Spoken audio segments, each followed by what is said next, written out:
Hi friends, ഇതൊരു class D amplifier ആണ്. നമ്മളിപ്പോൾ കുറച്ച് നാളായിട്ട് ക്ലാസ് ഡി ആമ്പിൻ്റെ വീഡിയോസാണ് ചെയ്യുന്നത്. നമ്മുടെ നാട്ടിലോട്ട് ഇപ്പോൾ ഇഷ്ടം പോലെ ക്ലാസ് ഡി ആമ്പുകൾ വരുന്നുണ്ട്.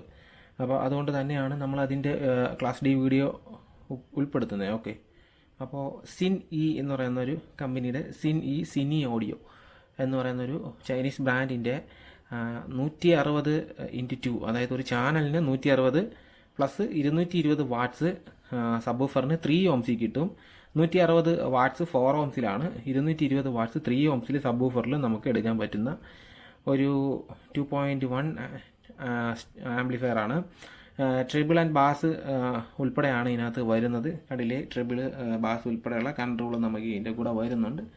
പിന്നെ ഇതിൻ്റെ മുകളിൽ ഉള്ള ബോഡി അവർ ഇതിൻ്റെ കൂടെ തരുന്നുണ്ട്. കണ്ടില്ലേ, അപ്പോൾ ഇതിൻ്റെ അടിയിലുള്ള ബോഡി ഇതിൻ്റെ കൂടെ അവർ തരുന്നുണ്ട്. അപ്പോൾ ഇതിനകത്ത് ഫുൾ ഡീറ്റെയിലും അവർ കൊടുത്തിട്ടുണ്ട്. കണ്ടില്ലേ, DC 12 വോൾട്ട് തൊട്ട് 38 വോൾട്ട് 10 ആംപിയറാണ് നമ്മളിതിൽ കൊടുക്കാനായിട്ടുള്ളത്.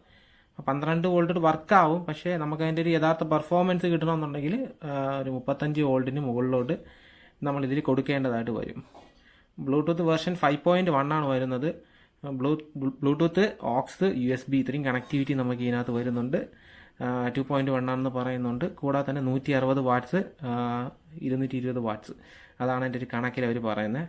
ലെഫ്റ്റ് റൈറ്റ് സ്പീക്കേഴ്സ് 10 വാട്ട്സ് തൊട്ട് 160 വാട്ട്സ് വരെയുള്ള ഒരു ഔട്ട്പുട്ടാണ് അവർ പറയുന്നത്. 4 ഓംസ് അറ്റ് 8 ഓംസ്.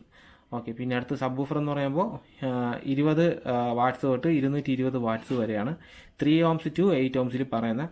അത് ഈ പറയുന്ന 12 വോൾട്ട് തൊട്ട് 38 വോൾട്ട് വരെയുള്ള ഒരു കണക്കിലാണ് അവർ ആ ഒരു രീതിയിൽ ഉദ്ദേശിക്കുന്നത്. അപ്പോൾ ആ കണക്ക് എങ്ങനെ ശരിയാവും എന്നുള്ളത് എനിക്ക് ഡൗട്ടുണ്ട്. എന്തായാലും അവർ കൊടുത്തിരിക്കുന്ന കാര്യമാണ് ഞാൻ പറഞ്ഞത്. ഇതിൻ്റെ ഒരു ചിപ്പിൻ്റെ സൈഡിലോട്ട് വരുമ്പോൾ TDS 7498 എന്ന് പറയുന്ന TDS 7498E എന്ന് പറയുന്ന ഒരു ചിപ്പാണ് ഇതിനകത്ത് യൂസ് ചെയ്തിട്ടുള്ളത്. ആ ഒരു ചിപ്പിൻ്റെ ഡാറ്റ ഷീറ്റ് പ്രകാരം നോക്കുമ്പോൾ ഈ പറയുന്ന 160 വാട്ട്സ് ഒരു ചാനലിന് അത് തരുന്നുണ്ട്. 4 ഓംസിൽ നമുക്കത് തരുന്നുണ്ട്. പക്ഷെ നമ്മളത് ബ്രിഡ്ജ് ചെയ്ത് എടുക്കുമ്പോൾ, അതായത് ഇതിനകത്ത് വരുന്ന ടോട്ടലി 2 ചിപ്പാണ് ഇതിനകത്ത് വരുന്നത്. ഈ ഫാനിൻ്റെ ഉള്ളിലായിട്ട് വരുമ്പോൾ 2 ചിപ്പാണ് വരുന്നത്. അതിൽ ഒന്ന് സ്റ്റീരിയോ ആയിട്ട് യൂസ് ചെയ്തിട്ടുണ്ട്, ഒന്ന് ആ ചിപ്പിനെ തന്നെ ബ്രിഡ്ജ് ചെയ്തിട്ട് വച്ചിരിക്കുകയാണ് ചെയ്യുന്നത്. ഓക്കെ, അപ്പോൾ ബ്രിഡ്ജ് ചെയ്യുമ്പോൾ 220 വാട്ട്സ് അറ്റ് 3 ഓംസിൽ നമുക്ക് കിട്ടുന്നതായിട്ട് അതിൻ്റെ ഡാറ്റ ഷീറ്റ് പ്രകാരം പറയുന്നുണ്ട്. അപ്പോൾ നിങ്ങൾക്ക് അതിൻ്റെ ഒരു ഡാറ്റ ഷീറ്റ് എടുത്ത് നോക്കാവുന്നതാണ്. പിന്നെ ഇതിൻ്റെ ഒരു ബ്ലൂടൂത്ത് സൈഡിലോട്ട് പോകുമ്പോൾ ഇതിനകത്ത് യൂസ് ചെയ്തിട്ടുള്ള ചിപ്പ് ഈ കാണുന്നതാണ് ഇതിൻ്റെ ബ്ലൂടൂത്ത് ചിപ്പ്. ഇതാണ് ബ്ലൂടൂത്ത് ചിപ്പ്. JLൻ്റെ ചിപ്പാണ് യൂസ് ചെയ്തിട്ടുള്ളത്. നോർമലി JLൻ്റെ ചിപ്പ് നോയ്സ് വരുന്നതായിട്ട് നമുക്ക് കാണാൻ പറ്റും. ചില ആംപ്ലിഫയറിലൊക്കെ നോയ്സ് ഉണ്ടാക്കുന്നതായിട്ട് കാണാൻ പറ്റും. പക്ഷേ ഇത് അങ്ങനെ ഒരു നോയ്സ് പ്രശ്നങ്ങളൊന്നും കാണാനില്ല. അപ്പോൾ ഞാനിപ്പോൾ ഡയറക്റ്റ് സ്പീക്കേഴ്സൊക്കെ ഇപ്പോൾ ഡയറക്റ്റ് കണക്ട് ചെയ്ത് വെച്ചിട്ടുണ്ട്. കൂടാതെ തന്നെ ഇത് സ്പീക്കർ പ്രൊട്ടക്ഷൻ്റെ ആവശ്യം വരുന്നില്ല.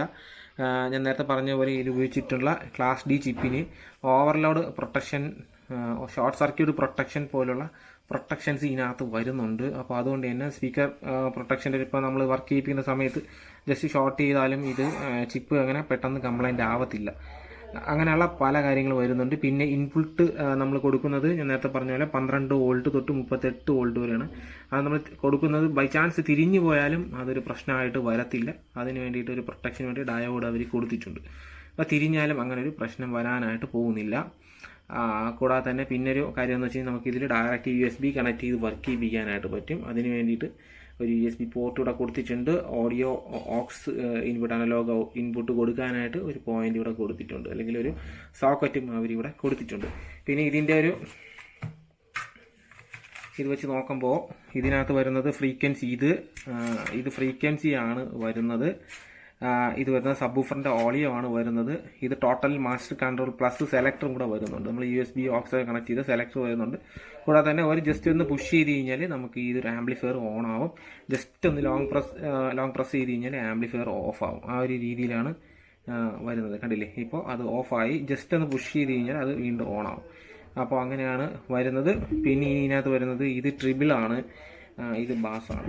ഇതിൻ്റെ ഒരു ഓഡിയോ ക്വാളിറ്റി എന്ന് വെച്ച് നോക്കുമ്പോൾ ഞാനിപ്പോൾ കൊടുത്തിരിക്കുന്ന 19 വോൾട്ട് 4.5 ആംപിയറിൻ്റെ ഒരു SMPS ആണ് കൊടുത്തിട്ടുള്ളത്. SMPS കണക്ട് ചെയ്തപ്പോൾ നോയ്സോ അങ്ങനെയുള്ള ഒരു കാര്യങ്ങളും തന്നെ നമുക്ക് ഇതിനകത്ത് വരുന്നില്ല. പിന്നെയുള്ള ഓഡിയോ അടിപൊളിയാണ്. ലെഫ്റ്റ് റൈറ്റ് നല്ല ക്ലാരിറ്റി ഉള്ള ഒരു ഓഡിയോ കിട്ടുന്നുണ്ട്. പിന്നെ ഇതിനകത്ത് അവർ പറയുന്നതെന്ന് വെച്ച് കഴിഞ്ഞാൽ സിനി ലിങ്ക് എന്ന് പറഞ്ഞൊരു ആപ്പ് വെച്ചിട്ട് നമുക്ക് ഓൺ ഓഫ് ആക്കാൻ പറ്റും. പിന്നെ ബാസ് ട്രിബിൾ അഡ്ജസ്റ്റ് ചെയ്യാൻ പറ്റും എന്നാണ് അവർ പറയുന്നത്. അപ്പോൾ അതൊരു ചൈനീസ് ബേസ്ഡ് ആയിട്ടൊരു ആപ്പ് ആയതുകൊണ്ട് എനിക്ക് അത്ര അങ്ങോട്ട് വിശ്വാസം പോരാ. അതുകൊണ്ട് ഞാൻ അതിലോട്ട് ജസ്റ്റ് ഞാൻ കയറി നോക്കി. അപ്പോൾ അതിനകത്ത് ഇത് നമ്മൾ സൈൻ ഇൻ ചെയ്യണം എന്നാണ് പറയുന്നത്. അപ്പോൾ അതുകൊണ്ട് എനിക്ക് ഒരു ചൈനീസ് ആപ്പ് ആയതുകൊണ്ട് തന്നെ എനിക്കതിനോട് വലിയ താല്പര്യം തോന്നിയില്ല. അതുകൊണ്ട് ഞാൻ നോക്കില്ല. സിനി ലിങ്ക് എന്ന് പറഞ്ഞിട്ടൊരു ആപ്പ് വഴി നമുക്കത് കയറാനായിട്ട് പറ്റും. ഇതിനെ കൺട്രോൾ ചെയ്യാനായിട്ട് പറ്റും. ഓൺ ഓഫ് പോലുള്ള കാര്യങ്ങൾ കൺട്രോൾ ചെയ്യാനായിട്ട് സാധിക്കുമെന്നുള്ളതാണ് പറഞ്ഞത്. അപ്പോൾ നിങ്ങൾക്ക് വേണ്ടി ഞാൻ ജസ്റ്റ് ഒരു ഓഡിയോ ഇട്ട് ചെക്ക് ചെയ്ത് കാണിച്ചു തരാം. ഇവിടെ ഞാൻ 8 ohmസിൻ്റെ സബ്വൂഫറാണ് യൂസ് ചെയ്തിട്ടുള്ളത്. 8 ohmസിൻ്റെ സബ്വൂഫർ 19 വോൾട്ടിൽ തന്നെ അത്യാവശ്യം നല്ല രീതിയിൽ വർക്ക് ചെയ്യുന്നുണ്ട്. അപ്പോൾ 35 വോൾട്ടോ 38 വോൾട്ടോ കൊടുത്തു കഴിഞ്ഞാൽ നിങ്ങൾക്ക് നല്ലൊരു പെർഫോമൻസ് കിട്ടാവുന്ന ഒരു ആംപ്ലിഫയർ തന്നെയാണ് ഈ ഒരു ആംപ്ലിഫയർ. അപ്പോൾ എന്തായാലും നമുക്കൊരു ഓഡിയോ ചെക്ക് ചെയ്ത് നോക്കാം. ജസ്റ്റ് ഒരു ഓഡിയോ ചെക്ക് ചെയ്ത് നോക്കാം നമുക്ക്.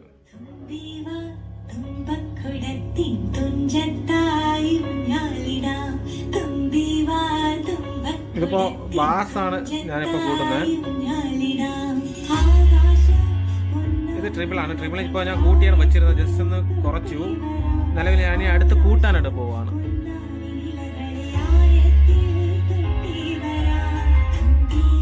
ഇതിപ്പോൾ സബ്വൂഫറിൻ്റെ സൈഡാണ്. ഇത് ഫ്രീക്വൻസി ആണ് വരുന്നത്. ഇത് ഓളിയാണ്, സബിൻ്റെ ഓളിയാണ് വരുന്നത്.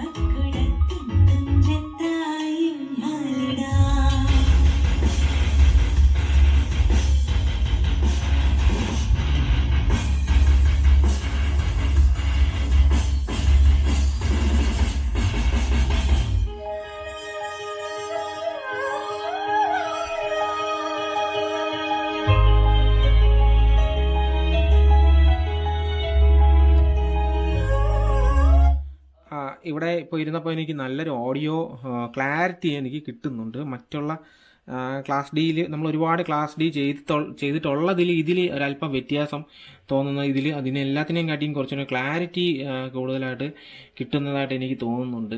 പിന്നെ അത് പോയിട്ട് ഇതിലൊരു പ്രശ്നം കണ്ടതെന്ന് വെച്ച് കഴിഞ്ഞാൽ നമ്മുടെ ഓളിയം കുറയ്ക്കുന്നതിനനുസരിച്ച് സബിൻ്റെ ഓളിയം കുറഞ്ഞു പോകുന്നതായിട്ട് കാണുന്നുണ്ട്. പക്ഷേ വേറൊരു കാര്യം എനിക്ക് മനസ്സിലായത്, സാധാരണ നമുക്ക് ഈ ബാസ് ട്രിബിൾ വരുമ്പോൾ നമ്മൾ ഈ ട്രിബിൾ കുറയ്ക്കുന്ന സമയത്ത് ഫുൾ ഓളിയം ലെഫ്റ്റ് റൈറ്റ് സ്പീക്കേഴ്സിൻ്റെ ഫുൾ ഓളിയം ഒന്ന് കട്ടായി പോകുന്നതായിട്ട് നമുക്ക് ഫീലാണ്. പക്ഷേ ഇതിൽ അങ്ങനെ ഒരു ഫീലില്ല. നമ്മൾ ഏത് ഓളിയമാണോ കൊടുത്തിരിക്കുന്നത് ആ ഓളിയത്തിൽ തന്നെ കേൾക്കാം. ട്രിബിൾ കുറച്ചു എന്ന് പറഞ്ഞിട്ട് അങ്ങനെ ഒരു ഓളിയം കുറയുന്നതായിട്ട്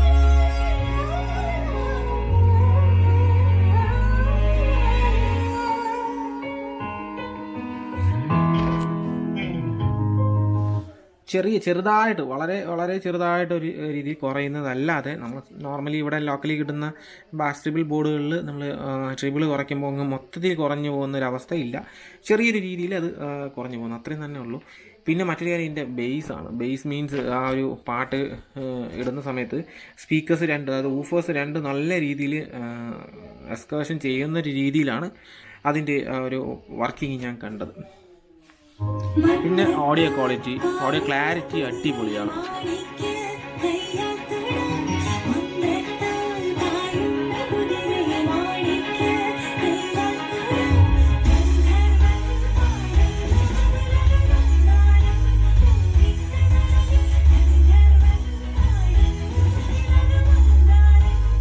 ഓക്കെ, എടുത്ത് നമുക്ക് സബിൻ്റെ സൈഡിലോട്ടൊന്ന് പോവാം. അപ്പോൾ സബിൻ്റെ ഒരു വർക്കിംഗ് നമുക്ക് നോക്കാൻ വേണ്ടിയിട്ട് ഞാൻ വേറൊരു ഓഡിയോ ആണ് ഇപ്പോൾ കൊടുക്കാനായിട്ട് പോകുന്നത്. ഫ്രണ്ട്സ്, അപ്പോൾ ഇതൊരു 8 ohms സബ്വൂഫറാണ്. ഹാൻഡ് മെയ്ഡായിട്ട് ചെയ്തൊരു സബ്വൂഫറാണ്. ബ്രാൻഡ് ആണെങ്കിൽ ചിലപ്പോൾ ഇതിനെക്കാളും കുറച്ചും കൂടെ ഒരു അടിപൊളി പെർഫോമൻസ് നമുക്ക് ഇതിൽ നിന്ന് പ്രതീക്ഷിക്കാം. ഇപ്പോൾ കൊടുത്തിരിക്കുന്ന വോൾട്ട് വെറും 19 വോൾട്ട് 4.5 ആംപിയറാണ്. അതിൻ്റെ ഒരു വർക്കിംഗ് ജസ്റ്റ് ചെക്ക് ചെയ്യാൻ വേണ്ടി കൊടുത്ത ഒരു പവർ സപ്ലൈ ആണ്. എൻ്റെ നിലവിൽ ഇപ്പോൾ SMPS ആയിട്ട് അത് മാത്രമേ ഉള്ളൂ. അപ്പോൾ അതുകൊണ്ടാണ് ഞാൻ അത് കൊടുത്ത് വർക്ക് ചെയ്യിപ്പിക്കുന്നത്. ഓക്കെ, അപ്പോൾ അതിൽ നമുക്ക് ജസ്റ്റ് ഒന്ന് കണക്ട് ചെയ്ത് നോക്കാം.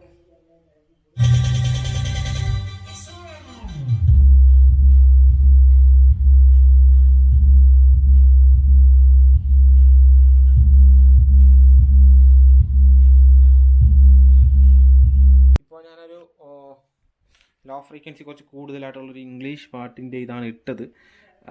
ഇനി കുറച്ച് ഒരു എക്സ്കർഷൻ വരുന്ന രീതിയിലുള്ളൊരു പാട്ട് ഞാൻ ജസ്റ്റ് ഒന്ന് ഇട്ട് നോക്കാം. ഓക്കെ.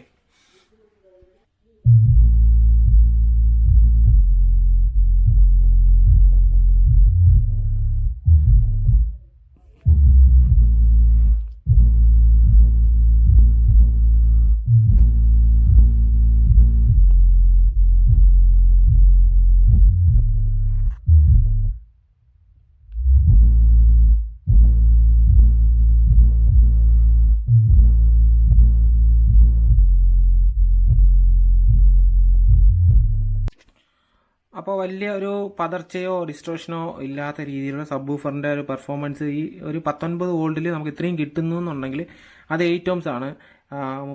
പറയുന്ന 38 വോൾട്ടിൽ നമുക്ക് എത്രയും പെർഫോമൻസ് കിട്ടും എന്നുള്ളത് നമുക്കൊന്ന് ഊഹിക്കാവുന്നേ ഉള്ളൂ. ഇപ്പം നിലവിൽ ഇത്രയും നേരം വർക്കായിട്ടും ഇതങ്ങനെ ഒരു വലിയ രീതിയിൽ അങ്ങനെ ഒരു ഹീറ്റ് ആയിട്ടില്ല നിലവിൽ. അപ്പോൾ എനിക്ക് തോന്നുന്നത് 38 വോൾട്ടോ 35 വോൾട്ടോ കൊടുക്കുമ്പോൾ ചിലപ്പോൾ ഹീറ്റ് കൂടുമായിരിക്കും. അപ്പോൾ എന്തായാലും നല്ലൊരു ആംപ്ലിഫയർ ആയിട്ട് എനിക്ക് തോന്നി. ഇതിൽ ഓഡിയോ ഔട്ട്പുട്ട് എടുക്കുന്ന ഭാഗം ഈ കാണുന്ന സ്ക്രൂ ടെർമിനൽസ് ആണ്. അപ്പോൾ അവർ പറയുന്ന പ്രകാരം ഇതിൽ വളരെ കൃത്യമായിട്ടും അവർ പറയുന്നുണ്ട്. ആ ഒരു രീതിയിൽ തന്നെ നമുക്ക് ഓഡിയോ സിഗ്നൽ എടുക്കാം. Speaker left, speaker right, subwoofer positive നെഗറ്റീവാണ്. അത് കറക്റ്റായിട്ട് അവർ ഇതിനകത്ത് മാർക്ക് ചെയ്തിട്ടുണ്ട്. ഓക്കെ, ഇതിനകത്ത് മാർക്ക് ചെയ്തിട്ടുണ്ട്. കൂടാതെ തന്നെ ഇത് ഓൾട്ടാണ്. നമ്മൾ അല്ലാതെ വേറൊരു പവർ സപ്ലൈ ആണ് യൂസ് ചെയ്യുന്നത്. ഇപ്പോൾ ഇതുപോലെ കണക്ടർ വെച്ചിട്ടല്ല, അല്ലാതെ നമ്മൾ ജസ്റ്റ് 2 വയർ കൊടുക്കുകയാണെങ്കിൽ അതിന് എടുക്കുന്നതിന് വേണ്ടിയിട്ടുള്ള ഒരു പവർ സപ്ലൈ ഇവിടെ കൊടുത്തിട്ടുണ്ട്.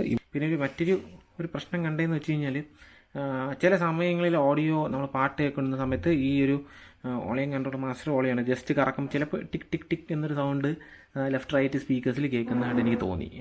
എപ്പോഴും അങ്ങനെ കണ്ടില്ല. അപ്പോൾ എന്തായാലും നല്ലൊരു ആംപ്ലിഫയർ ആണ്. ഇതിൻ്റെ ഒരു പ്രൈസും ബാക്കിയുള്ള ഡീറ്റെയിൽ എല്ലാം നിങ്ങൾക്ക് കൃത്യമായിട്ട് അറിയുന്നതിന് വേണ്ടിയിട്ട് ഞാൻ മുകളിൽ അല്ലെങ്കിൽ ഡിസ്ക്രിപ്ഷനകത്ത് കൊടുത്തിട്ടുള്ള നമ്പറിൽ നിങ്ങൾക്ക് ജസ്റ്റ് കോൺടാക്റ്റ് ചെയ്യാവുന്നതാണ്. അവരെ കോൺടാക്റ്റ് ചെയ്തിട്ട് ഈ പ്രോഡക്റ്റ് നിങ്ങൾക്ക് വാങ്ങാവുന്നതാണ്. ലൈഫ് ലോങ് ഇലക്ട്രോണിക്സ്, ബാലരാമപുരം, അവരാണ് ഈ പ്രോഡക്റ്റ് സെയിൽ ചെയ്യുന്നത്. എന്തായാലും 4000 രൂപയ്ക്ക് താഴെയുള്ളൊരു പ്രൈസിലായിരിക്കും നിങ്ങൾക്ക് ഇത് കിട്ടുന്നത്. എന്തായാലും നിങ്ങൾക്ക് അവരെ കോൺടാക്ട് ചെയ്ത് വാങ്ങാവുന്നതാണ്. ഒരു 2.1 ആംപ്ലിഫയർ ചെയ്യാൻ വേണ്ടി 10,000 രൂപയ്ക്ക് മുകളിൽ ചിലവാകുന്ന ആ ഒരു സമയം നമുക്ക് അത്രയും പൈസ മുടക്കാതെ നമുക്ക് ചെയ്യാവുന്ന ഒരു ആംപ്ലിഫയറാണ് ഈ ആംപ്ലിഫയർ. ഓക്കെ.